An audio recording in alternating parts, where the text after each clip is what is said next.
अनचाही शादी में मनचाही दूल्हा। राहुल जिया के पास आकर उसके कंधे पर हाथ रखता है।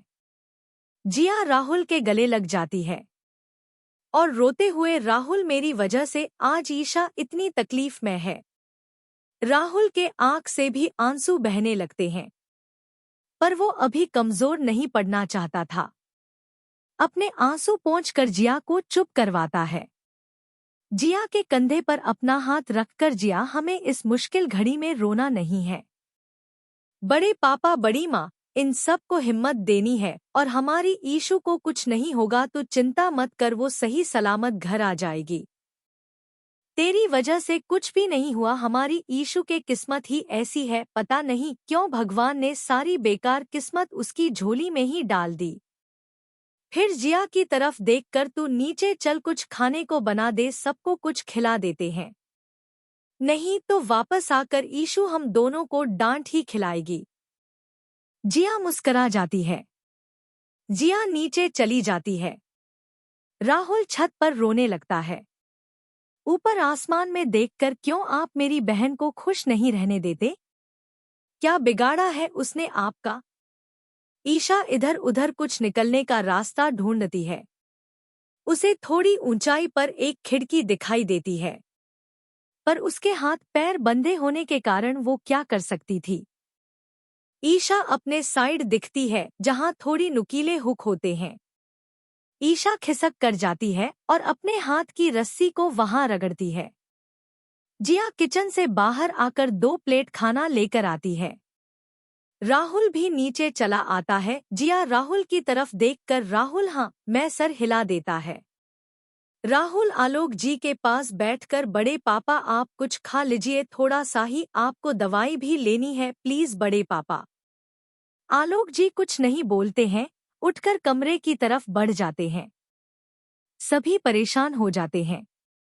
ईशा अपनी हाथ की रस्सी खोल लेती है, फटाफट मुंह से फटी हटाकर, और अपने पैरों की पट्टी खोल देती है। ईशा दरवाजे की तरफ देखती है जहां अंदर से कुंडी लगा सकते थे। ईशा कुंडी लगा देती है और बाकी लड़कियों के भी रस्सी खोल देती है।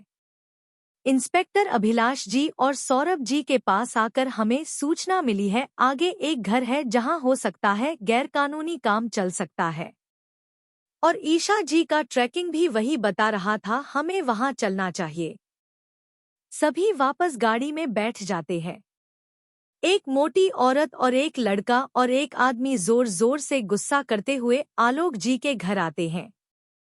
अरे कहाँ गई आपकी वो महारानी ईशा? अरे मुझे तो वो पहले से ही ऐसी लग रही थी। किसी के साथ भाग गई क्या? क्या जमाना आ गया है आजकल तो। वो औरत और कोई नहीं, ईशा की सास होती है। साथ में अवि और ईशा की ससुर आया होता है।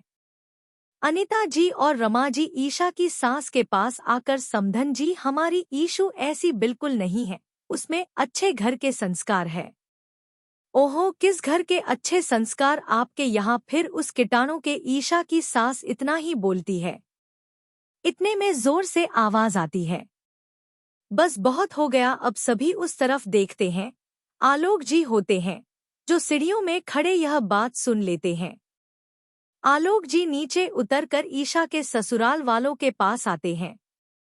बस बहुत बोल लिया आपने हमारी बेटी के बारे में, पर यह याद रखना उसकी शादी आपके बेटे से अभी तक हुई नहीं है, अभी उसमें टाइम है। आप जो मेरी बेटी पर यह गंदे इल्जाम लगा रही है ना, पहले आप अपने बेटे को देख लीजिए। ईशा की सास आलोक जी की तरफ देखकर, मैंने सुना है वो आपकी खून नहीं है, पता नहीं किसकी गंदगी आपके घर रह रही है। आलोक जी ईशा की सास की तरफ घूरकर, यह बात आपको बहुत समय बाद पता चली समधन सा? अवि अपनी माँ के पास आकर कान में धीरे से बोलता है, मम्मी आपको सिर्फ ईशा का धन चाहिए ना, वो तो हमें मिल रहा, फिर आप क्यों बात आगे बढ़ा रही है? धन के साथ आपको एक कामवाली भी मिल जाएगी, और बाद में तो मैं आपके लिए एक अच्छी बहू लाने वाला हूँ। अवी की माँ आलोक जी की तरफ देखकर माफ करना समधी जी, बस लोगों से सुना तो रहान आ गया, पर हमें ईशा का गुम होने का सुनकर रहान आ गया और हम आ गए। जिया और राहुल अवी को ही घूर रहे थे। अवी उन दोनों से नजरें बचा रहा था। जिया राहुल की तरफ देखकर धीरे से बोलती है, राहुल यह तो कहीं ईशा को गायब नहीं कर रखा। राहुल अवी की तरफ, मुझे नहीं लगता यह इतना बड़ा रिस्क लेगा। ईशा और बाकी लड़कियां उस खिड़की की तरफ देखती है जो थोड़ी ऊंचाई पर होती है। ईशा कमरे में देखती है। एक कुर्सी पड़ी होती है। ईशा उस कुर्सी पर खड़ी होकर देखती है। खिड़की से साफ दिखाई दे रहा था। यह खिड़की इस घर से बाहर जाने का रास्ता था। ईशा एक एक कर सभी लड़कियों को खिड़की से कूदा देती है और खुद भी कूद जाती है। ईशा और लड़कियों के जोड़कर 4 थे। ईशा ज्योति का हाथ पकती है। ज्योति ज्यादा चलने की हिम्मत में नहीं थी। ईशा उसका हाथ पकड़ लेती है और बाकी लड़कियों को उसके साथ आने को कहकर आगे बढ़ जाती है। अगले भाग में कैसा लगा आज का भाग जरूर बताएं और समीक्षा जरूर दें। धन्यवाद।